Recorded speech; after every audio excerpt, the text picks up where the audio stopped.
the following: after we have informed you of all of this, know that material aspect and nature of man are the cause of whether a man is evil or good by virtue of the disposition of his temperament, which in turn according to the drop of semen from which he was generated. Explanation. The Ramban is telling us, you have to understand that whatever you are is what you are going to produce. If you are holy, you will have the ability to produce holiness. But if you yourself are full of sins, full of tumah, have not done tshuva, it is impossible for you to put yourself in a position where producing holiness is within your control. Because you already had that time of preparation and you didn't prepare. Now, of course, HaKadosh Baruch Hu shows us in this week's parasha that even someone that is not exactly the most holy person in the world can produce good things, like the story of Lot and other stories that are in the Torah, that HaKadosh Baruch Hu did these exceptional cases. But this is typically because HaKadosh Baruch Hu is hiding these special, unique neshamot within creation, hiding them from the Yetzer Hara getting in the way. But if a person wants to consistently produce holy neshamot, holy children, that respect him similar to how Rav Steinemann wanted to respect his mother, respect them or respect her like how the holy sages had their children respect them, then a person needs to know it's all a matter of preparation. And the nature of a person, what they are, who they are, is actually what causes their children to be what they are. And we're not talking about the nature after the birth. We're talking about before the actual birth takes place. In fact, we're talking about before the actual act, the mitzvah of intimacy between the husband and the wife actually take place. All of that preparation is what's going to put a person in a position of producing holiness. And this is all stamped into the actual drop of semen itself. Now, of course, when a person thinks about this for a moment, before we continue the Ramban, we have to take a few things into consideration.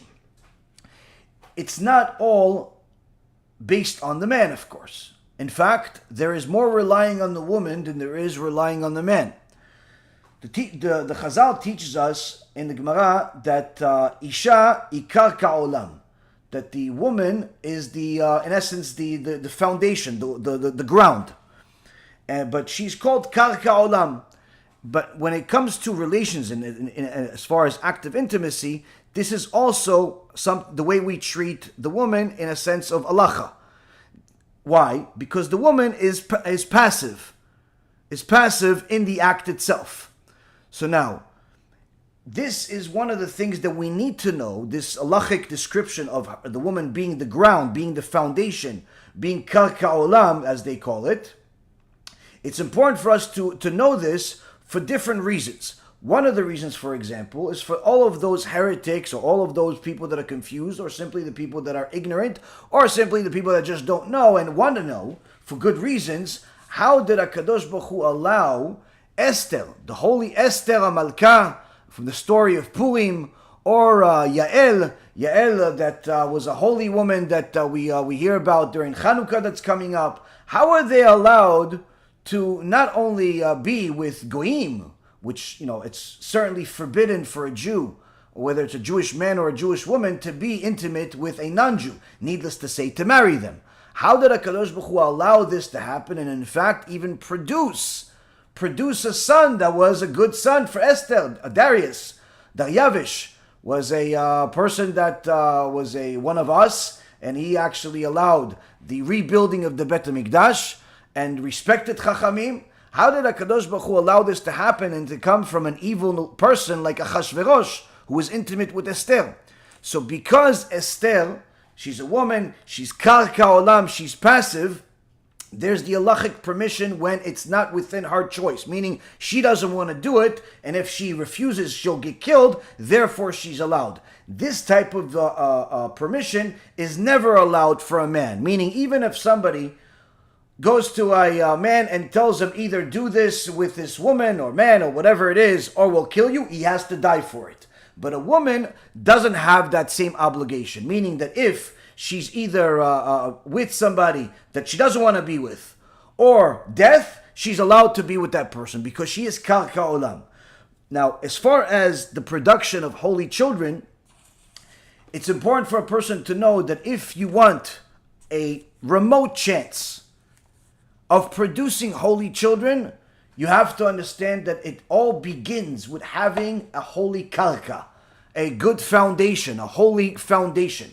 If the woman that you have is a woman that's going shopping 24 hours a day, is only about material, is only about immodesty, is only about this world and cares less about Hashem, it is impossible for you to produce anything holy from such a unholy karka. Now, of course, if she's a Jewish neshama, she can sanctify herself. If she's a non-Jewish neshama, she could also sanctify herself, of course, in different ways, in different regards, but nonetheless, every person can change. But if at the time of act, this karka, this foundation is unholy, that is what is going to be produced. That is what's going to be produced. So a person needs to know, it's a first suggestion, and some of these are also coming from the Chacham Rav Meir Eliyahu, and of course from other Sfarim, and is to also have a holy karka. A holy karka, a holy foundation. Now, of course, there are times where you have a holy karka, a holy woman, but the guy is one of these guys that goes out with the guys, goes to the casinos, goes to the nightclubs, goes and hang out, or like one of these poor women told me, listen, I really want to marry this guy, but he says that he has to go to nightclubs every day for his business, because he sells jewelry and other things, so he needs to go to nightclubs every day. What do you think about that? I told her what I think about it is what the Torah thinks about it, which is that you're not allowed to marry such a person because he's producing so much impurity that for you to be with him, and you're a holy person that has done tshuva, that keeps mitzvot, that keeps Torah, that keeps modesty, for you to be with such a person, you will literally destroy yourself and you'll produce disastrous kids. Unfortunately, people don't always necessarily listen to us, but at least we try to do whatever we can to give people the right advice according to the Torah. So a person needs to know that if he wants to have holy children, it starts with a good foundation, but that's not enough. He himself has to be holy enough to produce a holy zera, a holy seed. Now, how does a person get to a point of being able to produce a holy seed? The more a person increases their mitzvot, their good deeds, more chesed, more tzedakah, more Torah learning, more modesty, more good that they're doing, the more they're sanctifying themselves. And the more they sanctify themselves, the more they put themselves in a position where they're able to produce holy seed. Now, in the Gemara, in Masechet Yoma, in the beginning, the first chapter, we hear a story, a very famous story about Kimchit, a very holy woman named Kimchit, who merited to have 7 children, 7 boys. All of them grew up to be the Kohen Gadol. Now the Chachamim was so enamored by this. I mean, we've seen women, have a child that became Kohen Gadol, of course. We've seen a woman that have even a couple of kids that were Kohen Gadol. But all 7 kids all ended up being Kohen Gadol at different time frames. How did you merit to have such holiness? How did you do all? What did you do? And she says to them, Miyamai, my whole life, I made sure to be so careful covering myself, especially my hair, that even the walls in my house never saw my hair. So of course the Chachamim said, yes, but many other women were careful with covering their hair with the mitpachat, but they didn't necessarily merit to have children like you. And the Chachamim go back and forth of who, what, when, and where, and of course we see from here that it all has to do with the rest of what the Ramban is going to be teaching us, which is what happens aside from the modesty and the good deeds and everything else. But one of the things we also learn from this is that the Gemara doesn't say, look at this righteous man that merited having 7 boys, 7 children that became Kohen Gadol. No, it says, look at this righteous woman, Kimchit. Why look at this righteous woman, Kimchit? Because a big part of the holiness comes for a child comes from the woman. Part of it, of course, is from the actual act itself. Part of it is because woman is generally responsible for the chinuch of the kids, the discipline of the kids, teaching the kids, and being with the kids throughout their childhood. So most of the childbearing, most of the education, most of the connection to the kids is naturally going to be between the mother and her children. So when the mother is holy, certainly she can have holy kids. When the mother is too busy going to malls and to movies, then certainly she has work to do. Now, Rav Chai Gaon says that this teaches us that the main results depend on the mother, because she's responsible for the chinuch. Now, one of the problems we see in the world today is that when guys ask about shidduchim, when guys think about getting married finally, if they haven't gotten too old and they're already in a nursing home, is that they ask, how does a girl look? They ask a lot of questions about the looks of a girl, and many times they find a girl attractive and decide to marry this person based on the attraction, not necessarily based on other aspects. And this is one of the biggest mistakes that a person can make. The Gemara says that you should never marry a woman because of her money, and certainly you shouldn't marry her just because of her looks. Why? Because once you get married, you will notice something that you didn't notice when you were dating. Once you get married, the beauty she has changes, but the attitude and the flawed character traits don't change. If anything, they worsen. So if you married a very attractive woman that has bad character traits, then guess what? That's what you're stuck with. You're stuck with the bad character traits, because the looks, generally speaking, will change over time. She may remain attractive. She may lose her attraction. That all depends on different things. But nonetheless, those bad character traits, they're here to stay. They're not going away anytime soon. So when a person focuses so much on the attraction that they have to this other woman, they typically make a mistake, not just there, but in many other places in their life. So of course, a good karka, a good foundation, is not necessarily always going to be the biggest beauty queen in the world. Certainly it doesn't need to be the ugliest person in the world. You need to be attracted to them, but attraction is not the main reason of why you should decide to marry somebody. And obviously the same goes for women.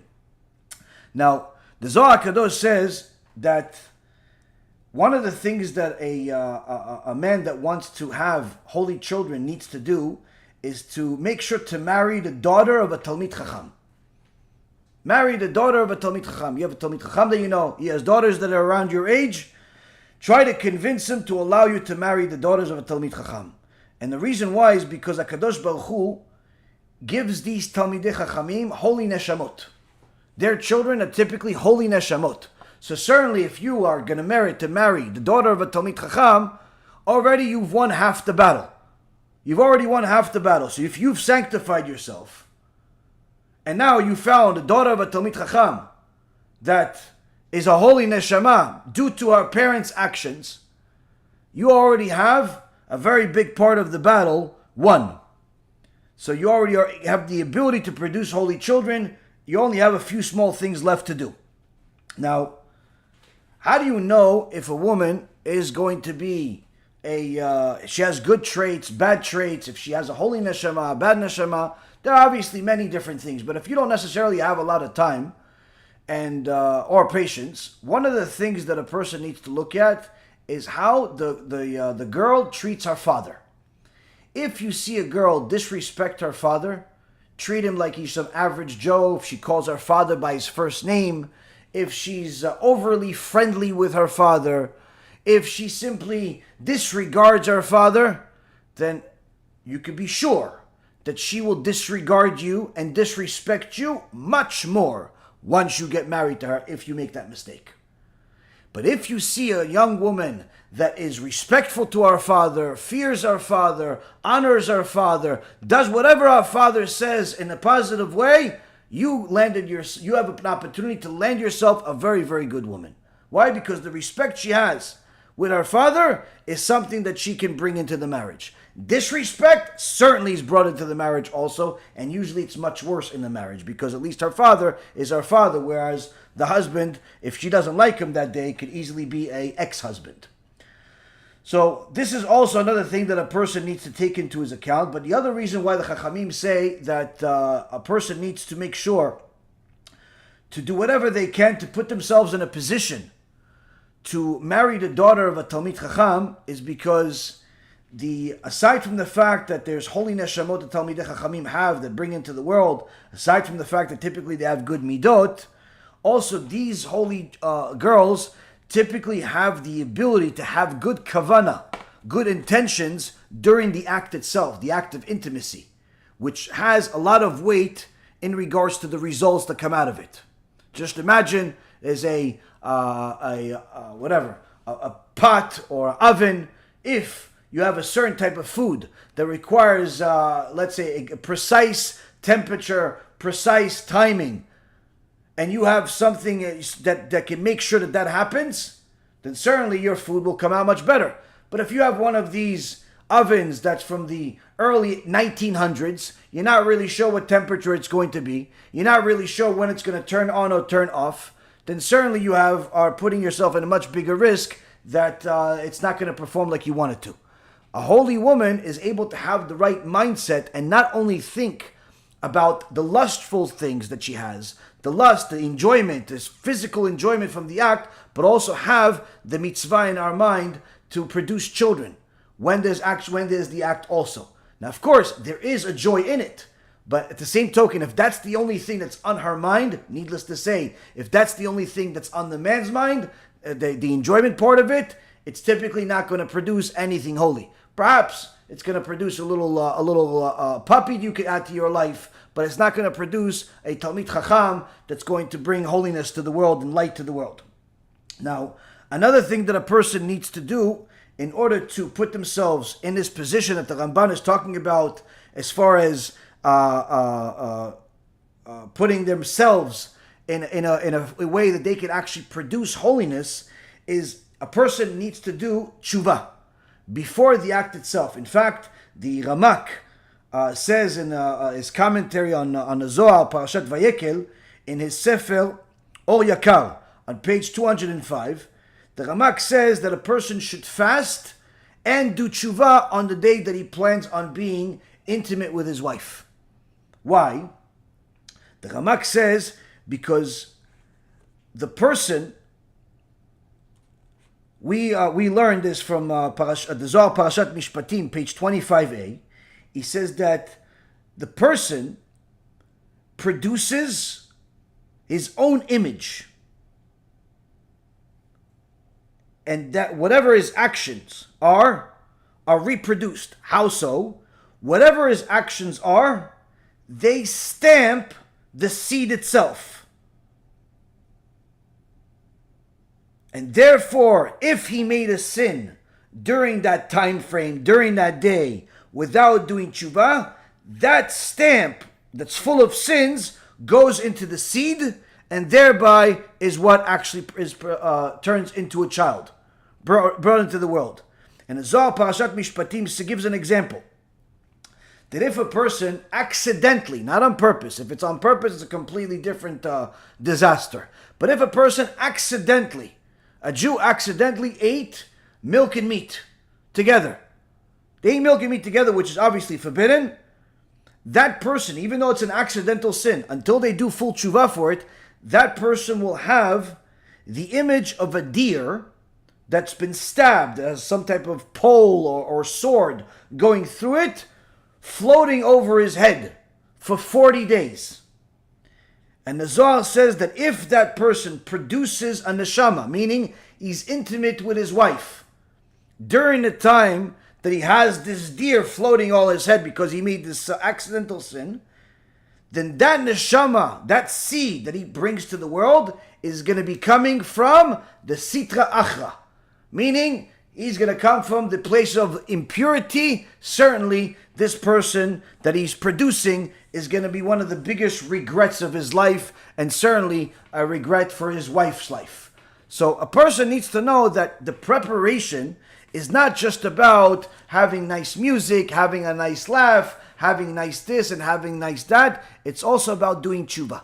Hence the reason why there's a significant portion of this holy Sefer, Igeret HaKodesh by the Ramban, is talking about a person having to sanctify themselves.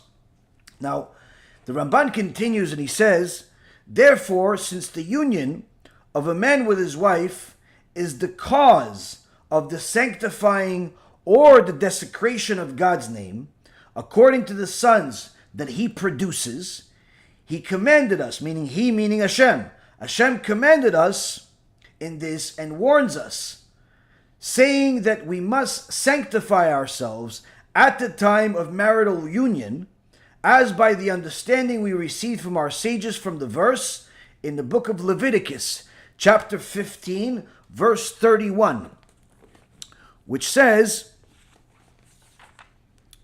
והזהרתם את בני ישראל מטומאתם ולא ימותו בטומאתם וטמאם ואת משכני אשר בתוכם.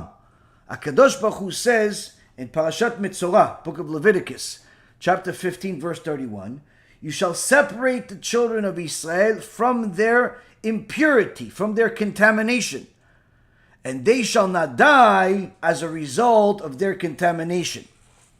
So here, the sages teach us that aside from the basic meaning of it being referred to the tabernacle and things of that nature, why is it talking about contamination? Is the issues of impurity. If the person is a pure person, he will have the ability to produce purity. If he's holy, he's going to be able to produce holiness. If he is unholy, he's going to be producing unholiness. So that's why Kadosh Baruch Hu says, those children that you bring into the world, they'll have the same exact capability as you to either sanctify my name, which is the purpose of creation, or desecrate my name, which is antithetical to the creation, against the purpose of creation. Those kids will have that ability just like you do. Because they have that ability and thereby that responsibility, you have the obligation to sanctify yourself during that time of intimacy, which really means even before intimacy itself between a man and his wife. This is the cause, says the Ramban, that men have righteous sons who sanctify the name of heaven, or wicked sons who desecrate the name of heaven. He says it's all a matter of preparation. If a person prepares themselves, sanctify themselves, then this person is going to have the ability to produce holiness. If a person does not sanctify themselves, they're too focused on making money, they're too focused on their physical appearance, they're too focused on their desires of whatever they are, whether they be food, money, honor, whatever it is. Unfortunately, they're not preparing themselves for the act itself, for the mitzvah itself, and they're simply going to be producing kids that could literally be coming from the sitra achra.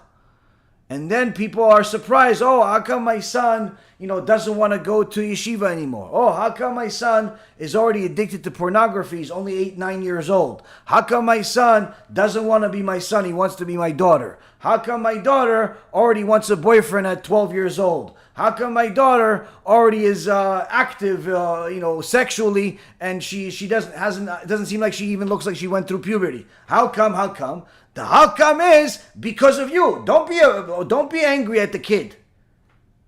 Be angry at the person you see when you look in the mirror. What you produced is what you're going to get. Because whatever you do is going to be stamped into the seed that you have, and obviously for women, the egg that you produce. Whatever you are, whatever actions you make, as far as your spirituality, as far as your connection to Hashem, as far as your connection to people, or disconnect from people, depending on when necessary to connect and when necessary to disconnect.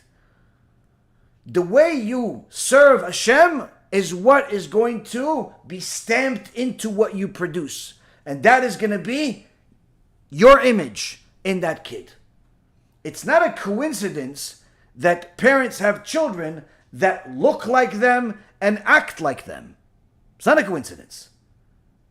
It's a reality, because this is what the Torah says is what you are going to have the capability of doing. If, let's say, for example, you go to one of these online sites and you want to make yourself some type of image that you need constantly repeated, you need to stamp it. You need to stamp paid, or you need to stamp the name of your company, or you need to stamp your signature. And because you sign a lot of different things, and instead of signing every time, you want a stamp to do it.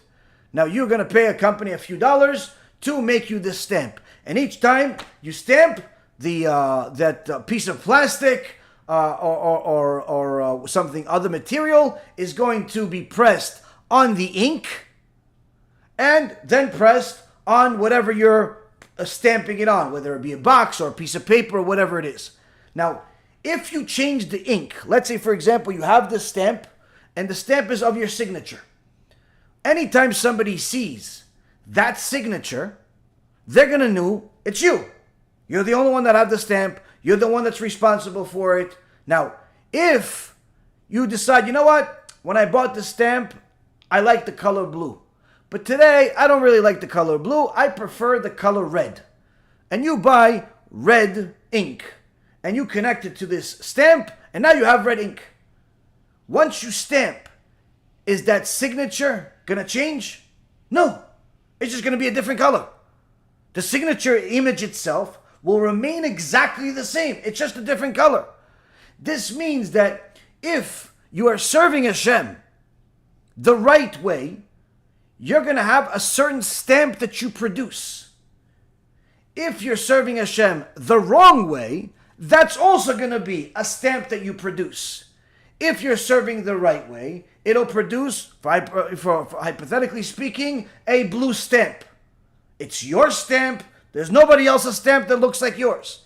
If you're not serving Hashem the right way, it's going to be a red stamp. And that's what's going to go into that egg. That's what's going to go into that seed. That's what's going to go into that child. So if you are full of desires, full of lust, full of sins, full of stealing, full of arrogance, full of anger, full of animosity, that is what you're going to produce. And this is